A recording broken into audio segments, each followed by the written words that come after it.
السلام علیکم. I hope all are fine. Welcome to راز حیات official channel. So as we all know کہ ہم لوگ کچھ نہ کچھ امپورٹنٹ ڈسکس کرتے رہیں گے اور ڈفرینٹ ٹاپکس ہیں, ڈفرینٹ ایشوز ہوں گے جن کو انشاء اللہ تعالیٰ ڈسکس کیا جائے گا. لیکن آج کا جو ٹاپک ہے یہ کچھ سیریز پہ جائے گا, کنٹینیو رہے گا, اور یہ حضرت یوسف علیہ السلام سے ریلیونٹ ہوگا. حضرت یوسف علیہ السلام کی سٹوری جو کہ قرآن پاک میں ہمیں اللہ تعالیٰ نے دی سورت کی فارم میں. سو دیکھیں گے کہ what is the purpose behind the revelation of this سورت. سو چونکہ میں خود بھی اس کو اسٹڈی کر رہی تھی تو it just came to my mind کہ وائی ناٹ کہ آپ سب کے ساتھ بھی اس کو شیئر کیا جائے تاکہ ہم اس کو سمجھ سکیں, انڈرسٹینڈ کر سکیں. ایز وی آل نو کہ راز حیات بیسیکلی زندگی کے جو راز ہیں, بہت اچھے راز بھی ہوتے ہیں زندگی کے جو چھپے ہوتے ہیں, ہڈن ہوتے ہیں. سم ٹائمز ہمیں ان کو آئیڈینٹیفائی کرنا پڑتا ہے, سامنے لے کے آنا پڑتا ہے, اپنی ذات کے بھی سامنے لے کے آنا پڑتا ہے تاکہ ہم اپنی لائف کو ایک رائٹ ٹریک پہ رکھ سکیں. تو سورت یوسف سے بھی ہم بہت سارے لیسنس جو ہیں وہ سیکھتے ہیں. تو مجھے لگا کہ قرآن پاک میں ماشاء اللہ سے اتنی پیاری پیاری سٹوریز ہمارے لیے اللہ تعالیٰ نے رکھی ہیں. تو سب سے پہلے ہم سورت یوسف کو اسٹڈی کر لیتے ہیں, اس کی سٹوری کو ہم ریڈ آؤٹ کر لیتے ہیں تاکہ اسٹارٹ ہو, اور پھر ہم آگے بھی سٹوریز کو کنٹینیو رکھیں گے. لیکن حضرت یوسف علیہ السلام کی سٹوری کچھ اور سیریز تک جائے گی, یہ ایک ویڈیو میں کمپلیٹ نہیں ہوگی. سو ہم سب ہی جانتے ہیں کہ یہ سورت اللہ تعالیٰ کی جانب سے نبی پاک صلی اللہ علیہ وآلہ وسلم کے لیے ایک خاص تحفہ تھی. کیوں یہ خاص تحفہ تھی؟ کیونکہ یہ آپ صلی اللہ علیہ وآلہ وسلم کو غم کے دنوں میں دی گئی تھی جب حضرت خدیجہ رضی اللہ تعالیٰ عنہا وفات پا گئیں اور حضرت محمد مصطفیٰ صلی اللہ علیہ وآلہ وسلم کے چچا کی سپورٹ بھی آپ کے ساتھ باقی نہیں رہی تھی. تو مکہ کے حالات کافی دشوار ہو چکے تھے اور آپ کی زندگی میں بہت زیادہ غم شامل ہو چکے تھے. سو ہمیں بہت سارے لیسنس تو ہمارے پیارے نبی صلی اللہ علیہ وآلہ وسلم کی لائف سے بھی ملتے ہیں, لیکن نبی پاک صلی اللہ علیہ وآلہ وسلم کو ان کے غم کے دنوں میں سپورٹ کرنے کے لیے اللہ تعالیٰ نے ان کو یہ تحفے کے طور پہ عطا کی, ایز اے گفٹ ان کو دی, تاکہ وہ اس سے لیسنس لے کے غم کے دنوں کا مقابلہ حوصلے کے ساتھ کر سکیں. سو یہ صورت ان دنوں میں نبی پاک صلی اللہ علیہ وآلہ وسلم کو ایز اے گفٹ ملی. لہٰذا یوسف کا ورڈ اسف سے نکلے. اسف اس کا روٹ ورڈ ہے اور اس کی میننگ ہے غمگین, اداس ہونا.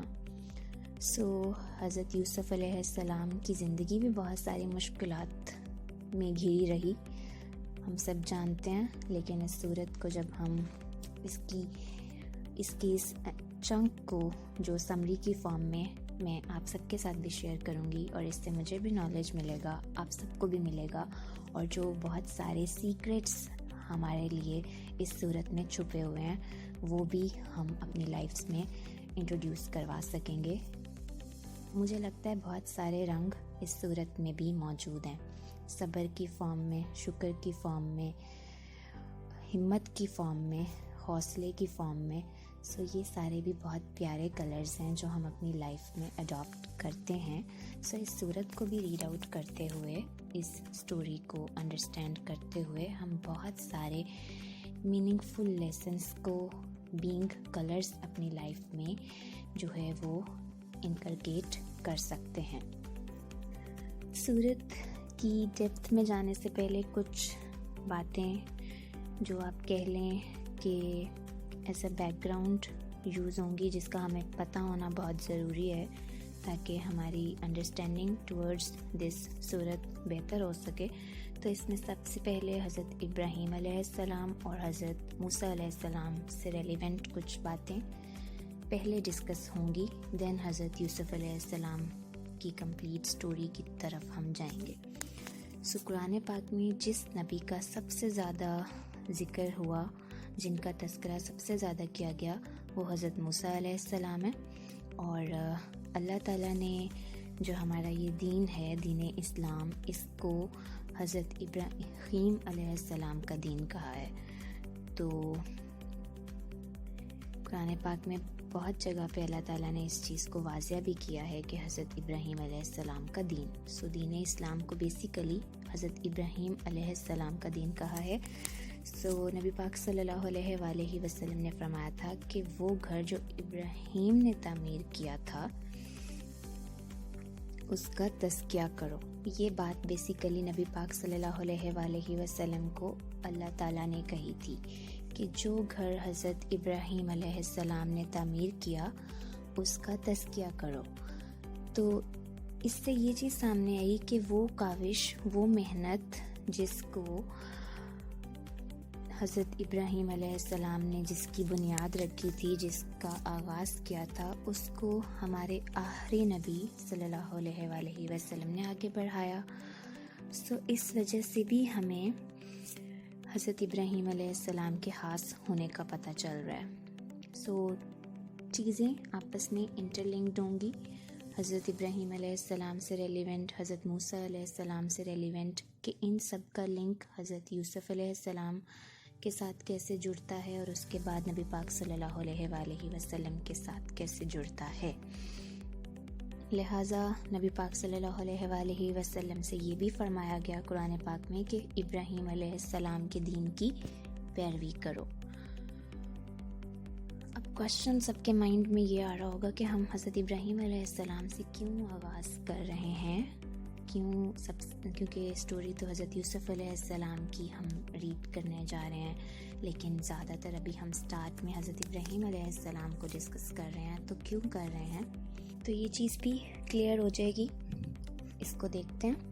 قرآن پاک میں ایک جگہ پہ اللہ تعالیٰ کا اور حضرت ابراہیم علیہ السلام کا ایک مکالمہ ہے، جس میں حضرت ابراہیم علیہ السلام نے اللہ تعالیٰ سے سوال کیا تھا کہ آپ نے مجھے عزت اور نبوت عطا کی ہے، تو میری نسل کا کیا بنے گا؟ جس پر اللہ تعالیٰ نے جواب دیا تھا کہ لیڈرشپ ظالموں کے لیے نہیں ہے، غلط کرنے والوں کے لیے لیڈرشپ نہیں ہے۔ اور اس مکالمے کی وجہ سے حضرت ابراہیم علیہ السلام کو یہ معلوم ہوا تھا کہ ان کی جنریشن میں کچھ ظالم بھی ہوں گے۔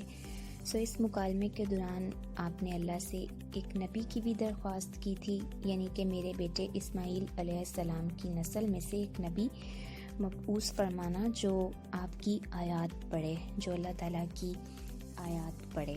تو حضرت ابراہیم علیہ السلام نے بیسیکلی جب یہ چیز ان کو معلوم ہوئی کہ ان کی جنریشن میں کچھ لوگ ظالم ہوں گے، تب انہوں نے اللہ تعالیٰ سے جو ہے وہ یہ ریکویسٹ کی کہ میری جو نسل ہے اس میں سے ایک نبی جو ہے اسے مبعوث فرمانا۔ حضرت ابراہیم علیہ السلام کی بیٹے حضرت اسماعیل علیہ السلام، ان کی نسل میں سے ایک نبی مبعوث فرمانا جو آپ کی آیات پڑھے۔ تو اسماعیل علیہ السلام کی نسل میں سے ہزاروں سال بعد نبی پاک صلی اللہ علیہ وآلہ وسلم کو اللہ تعالیٰ نے نبوت عطا کی تھی، جو کہ ہمارے آخری نبی ہیں، اور یہ بات ہم سب بہت اچھے سے جانتے ہیں۔ اب یہ ساری چیزیں آہستہ آہستہ حضرت یوسف علیہ السلام کی طرف جو ہے وہ ڈائیورٹ ہوں گی۔ حضرت ابراہیم علیہ السلام کے ایک اور بیٹے تھے حضرت اسحاق علیہ السلام، اور حضرت اسحاق علیہ السلام کے ایک بیٹے کا نام یعقوب ہے۔ حضرت یعقوب سے 12 بیٹے تھے، ان کے 12 بیٹے جن میں سے ایک حضرت یوسف علیہ السلام تھے۔ حضرت ابراہیم علیہ السلام یوسف علیہ السلام کی پردادا ہوئے۔ اس سے تو ہمیں یہی چیز معلوم ہو رہی ہے۔ 3 جنریشنز کے بعد بھی حضرت یوسف علیہ السلام حضرت ابراہیم علیہ السلام کے دین کی پیروی کر رہے تھے، اور ہمارے نبی صلی اللہ علیہ وآلہ وسلم بھی حضرت ابراہیم علیہ السلام کے دین کے پیروکار ہونے کا اظہار کر چکے تھے. سو یہ چیز تو قرآن پاک کے پوائنٹ آف ویو سے ہم نے ڈسکس کر لی کہ جو مکالمہ ہوا اللہ تعالیٰ کے درمیان میں اور حضرت ابراہیم علیہ السلام کے درمیان. بائبل میں بھی ابراہیم اور اللہ تعالیٰ کے درمیان ایک مکالمہ موجود ہے جو کہ قرآن پاک میں نہیں ہے لیکن اس کا بائبل میں ذکر موجود ہے. سو بائبل میں آتا ہے کہ اللہ تعالیٰ نے ابراہیم علیہ السلام سے کہا کہ ان کی جنریشن ستاروں کی مانند ہوگی، یعنی اس تعداد میں ہوگی، اور وہاں ابراہیم علیہ السلام سے ایک وعدہ کیا گیا ہے کہ انہیں زمین میں ایک خطہ انعام دیا جائے گا. تو اسی وجہ سے اسرائیلیوں کا ماننا تھا کہ ان سے ایک زمین کا وعدہ کیا گیا ہے، لیکن قرآن کچھ اور کہتا ہے. قرآن میں کسی زمین کے دیے جانے کا ذکر نہیں ہے. قرآن کہتا ہے کہ انہیں لیڈرشپ ملے گی جب تک وہ ظلم نہیں کریں گے.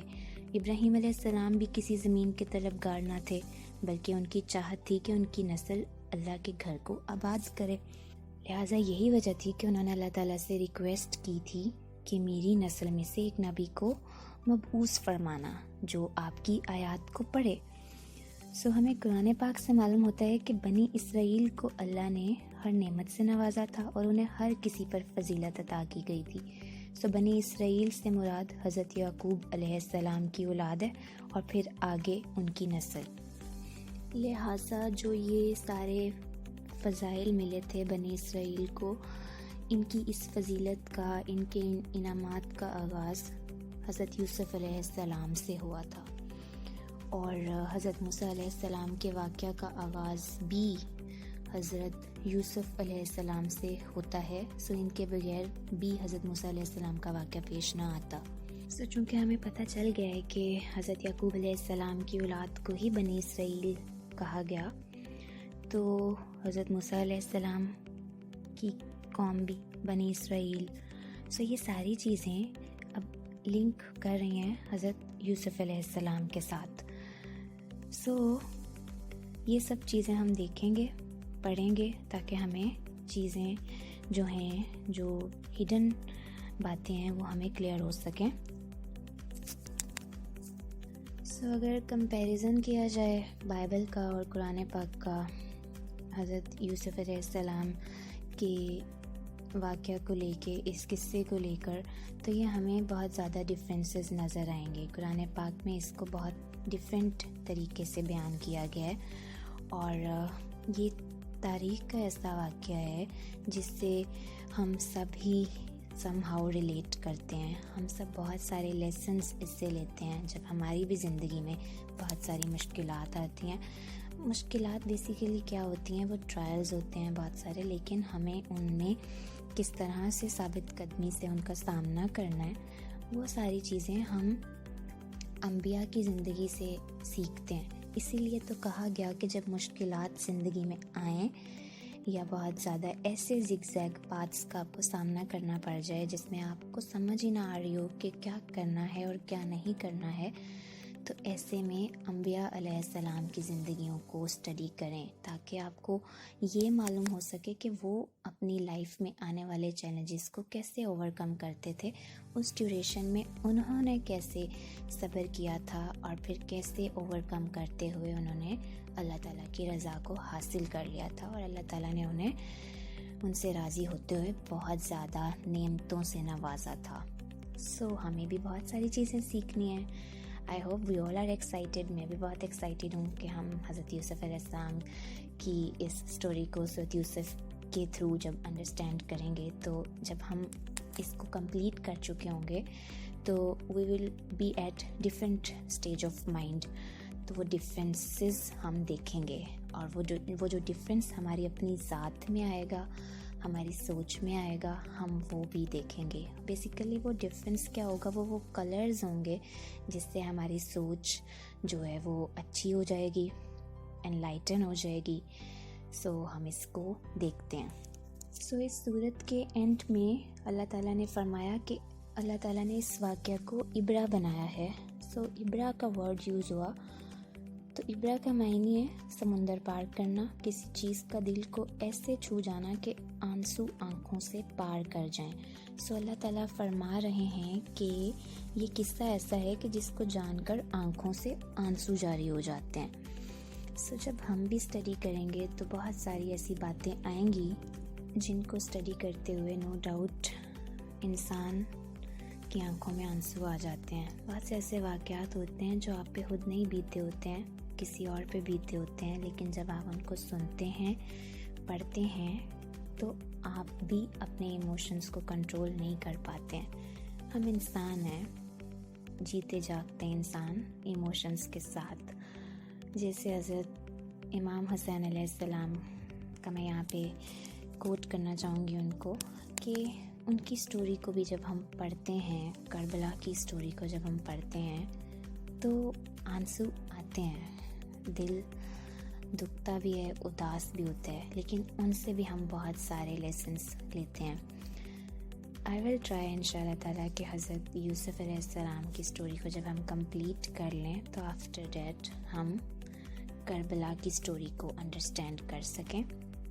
ابھی آپ لوگوں سے ڈسکس کرتے ہوئے جب میں نے اس چیز کو کوٹ کیا تو بس ایک مائنڈ میں آپ کہہ لو کہ لسٹ بن گئی ہے کہ اس صورت کو کمپلیٹ کرنے کے بعد ہم نیکسٹ کربلا کو انڈرسٹینڈ کریں گے، کیا ہوا تھا۔ بہت سوں کو پتہ ہوگا، ہمیں بھی پتہ ہے، مجھے بھی پتہ ہے، لیکن ہم تھوڑا ڈیٹیل میں دیکھیں گے چیزوں کو۔ حضرت یوسف علیہ السلام کی سٹوری کا آغاز کر دیا ہے، کچھ چیزیں ہم نے ڈسکس کر لی ہیں، انشاءاللہ تعالی ہم اس سے بہت سارے لیسنس سیکھیں گے، انڈرسٹینڈ کریں گے، اور آپ سب کا ساتھ چاہیے مجھے اس جرنی میں۔ اور انشاءاللہ نیکسٹ ویڈیو میں بات ہوگی۔ میری کوشش یہ ہوگی کہ حضرت یوسف علیہ السلام کی سٹوری کو ہم ویکلی بیسس پہ شیئر کریں، میں آپ سے ویکلی بیسس پہ اس کو شیئر کروں، every Friday most of the time I will try my best. جیسے کہ ریکارڈنگ میں یہ آج کر رہی ہوں فرائیڈے کو، لیکن آپ لوگوں کو ملے گی یہ کل سیٹرڈے کو۔ آج some how because of time manage نہیں کر سکی میں، لیکن انشاءاللہ تعالیٰ نیکسٹ ٹائم یہ فرائیڈے کو شیئر ہوگی نیکسٹ پارٹ، اور اس کے پہلے اور بھی بہت ساری باتیں آپ سے شیئر ہوں گی تھرو ڈفرینٹ ویڈیوز۔ تب تک اپنا بہت سا خیال رکھیں۔ اگر کہیں لگے کہ I am wrong, some thing is wrong, یا کچھ غلط ڈسکس ہو رہا ہے تو مجھے آپ کمنٹ میں بتا سکتے ہیں، کمنٹ سیکشن میں۔ اپنا بہت سا خیال رکھیں، مجھے دعاؤں میں یاد رکھیں۔ آپ سے انشاءاللہ تعالیٰ پھر بات ہوگی۔ ٹل دین اللہ حافظ۔